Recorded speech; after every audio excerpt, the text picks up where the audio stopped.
সেই যুবক আরশের ছায়া ছায়া পাবে যে তার যৌবনকালটাকে আল্লাহর পথে কাটিয়েছে এবং যে যাকে কোনো সুন্দরী মেয়ে জেনার জন্য আহ্বান করে সে বলে আমি আল্লাহকে ভয় করি। আমরা তওবা করি, আমরা কোনো প্রকার জেনার পাবে যাব না ইনশাআল্লাহ।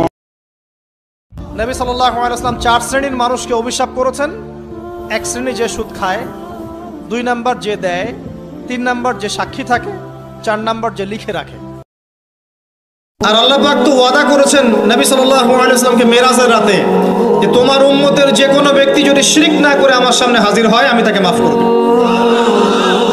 একটা হাদিসে কুদসির মধ্যে এটাও আছে, হে আদম সন্তান, তুমি যদি আসমান এবং জমিন সমপরিমাণ গুনাহ নিয়ে আমার সামনে দাঁড়াও কিন্তু আমার সাথে কাউকে শরীক করনি, তাহলে আমি আল্লাহ তোমার সামনে আসমান জমিন সমান ক্ষমা নিয়ে দাঁড়াবো।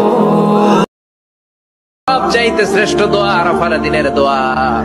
বিশ্বনবী বলেন আরাফার দিনে একটা দোয়া আমি করি, আমার আগে সব নবীরা ওই দোয়াটা করতেন। দোয়াটা হলো লা ইলাহা ইল্লাল্লাহ ওয়াহদাহু লা শারীকা লাহ লাহুল মুলকু ওয়া লাহুল হামদু ওয়া হুয়া আলা কুল্লি শাইইন কাদির। সুবহানাল্লাহ পড়েন। সুবহানাল্লাহ।